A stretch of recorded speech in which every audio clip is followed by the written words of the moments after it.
Percaya atau enggak, feeling gua kuat banget nih kalau Lumix bakal kembali menjadi pilihan kuat di 2023. Dan kita para pecinta kamera jangan sampai ketinggalan seputar update yang penting ini.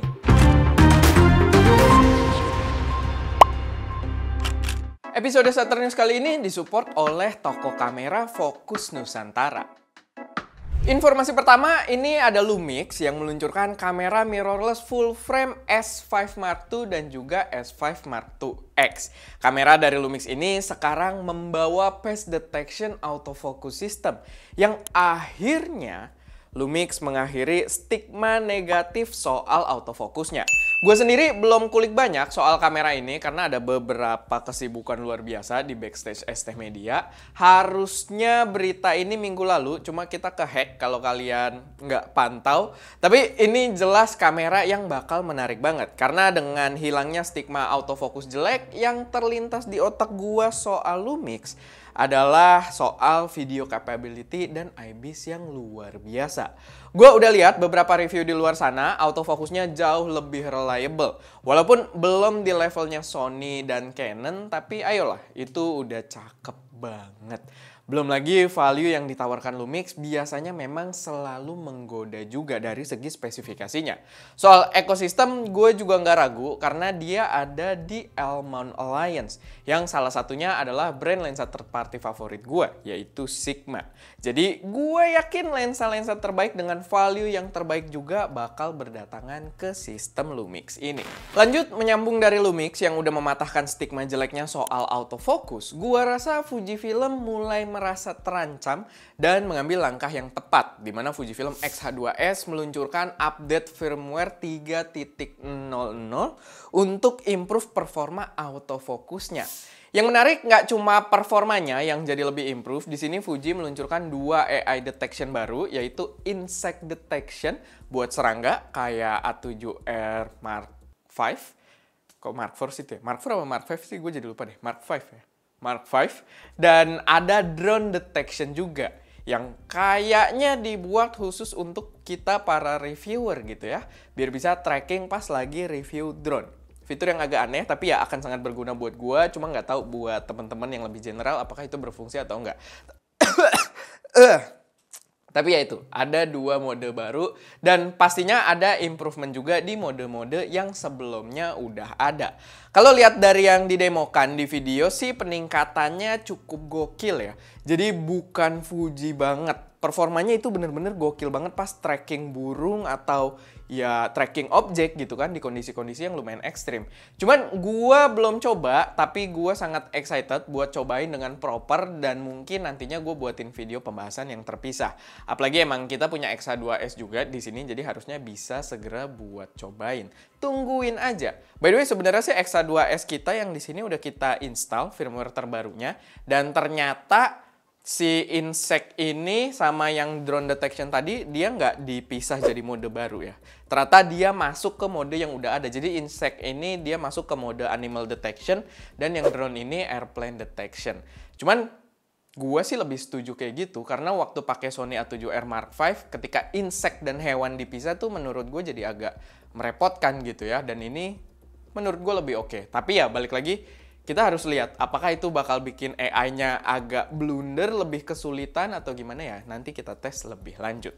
Selanjutnya buat yang ketinggalan infonya, sebuah channel review kamera di Indonesia itu kemarin kena hack dan channelnya berubah jadi live stream Elon Musk yang pastinya berisikan penipuan. Dan channel tersebut adalah channel kita yang kehack dari hari Senin, tapi akhirnya kita dapat akses lagi hari Jumat lalu. Kita ada video pembahasannya juga, jadi kalau mau cek story-nya yang juga gua kasih tahu step-step buat recover-nya, kalian bisa main ke pembahasan gua soal hack tersebut. Lanjut lagi, akhirnya DJI nggak mau ketinggalan meramaikan pasar gimbal compact yang mampu membawa kamera profesional.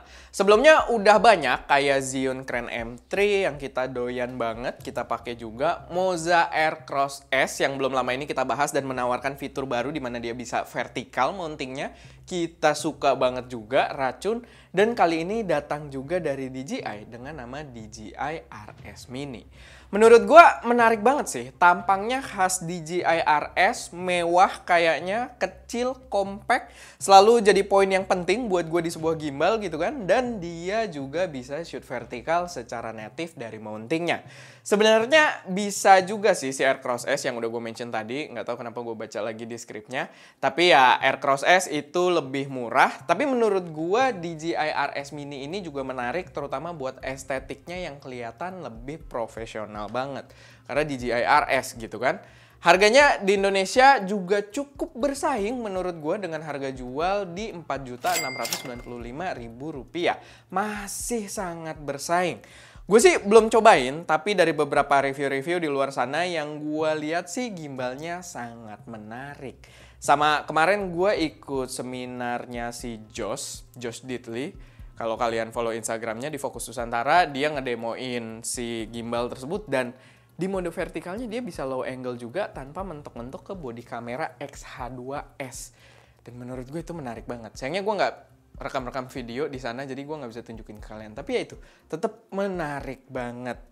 Gimbal yang menurut gue wajib buat masuk dalam radar kalian juga.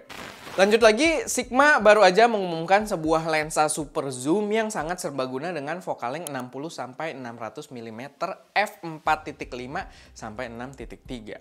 Wow, 60-600 mm cuy.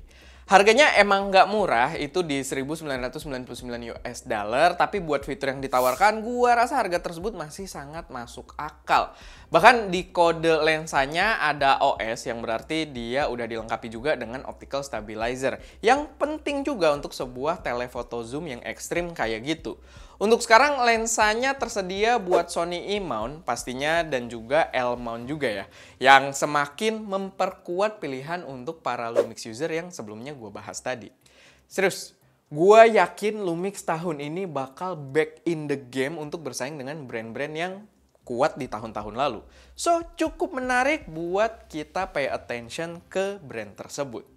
Terakhir, ini ada Ricoh yang ternyata benar-benar sesuai dengan rumornya. Mereka meluncurkan GR3 Diary Edition. Yang di Saturn sebelumnya gue nyebutnya Diary mulu ya, lebih ke susu gitu. Tapi Diary Edition sebenarnya. Kayak yang gue bahas di Saturn sebelumnya, gue kurang suka dengan konsep kamera sama hadir dengan opsi limited edition dengan harga yang lebih mahal dan cuma warna yang agak beda aja. Beda lumayan sih, cuman maksudnya ya warna aja yang beda. Karena emang di DP review kamera ini tertuliskan harganya $150 lebih tinggi dari yang versi standar. Bukan berarti limited edition nggak ada value-nya ya. Emang ada dan biasanya emang mahal harga produk-produk yang terbatas, tapi gue lebih suka kalau warna ini jadi opsi pilihan tambahan aja buat refresh produknya sendiri. Bukan malah lebih mahal dengan iming-iming limited edition. Tapi ya itu preferensi aja sih, ya terserah Ricoh juga mau pakai teknik jualannya kayak Leica atau gimana. Cuman gue kurang serk aja gitu. Padahal GR3 ini kamera bagus loh. Gue bukannya menghina GR juga. GR3 kamera bagus. Kalau kalian belum lihat reviewnya, kita itu masukin dia ke rekomendasi kamera untuk street photography yang nomor 1 gitu ya. Salah satu kamera terbaik untuk street photography secara value. Cuman ya itu tadi, di sini keluar versi baru dengan limited edition dan harga yang lebih mahal. Oke, paling segitu aja sih buat informasi yang bisa gue sampaikan di Saturn News kali ini. Kalau ada koreksi saran atau kalian punya informasi tambahan tentang atau yang berguna buat teman-teman yang lain, silahkan taruh aja semuanya di kolom komentar. Sorry mungkin Saturn News-nya agak telat karena kita syutingnya ya agak telat juga. Ada banyak kesibukan di backstage ST Media. Ya, doain aja semoga lancar karena ini akan jadi sesuatu yang cukup menyenangkan di dunia fotografi dan videografi. Pantau terus biar nggak ketinggalan. Oke, paling itu aja. Gue Erwin, di belakang kamera ada Deska, dan jangan lupa untuk berkarya.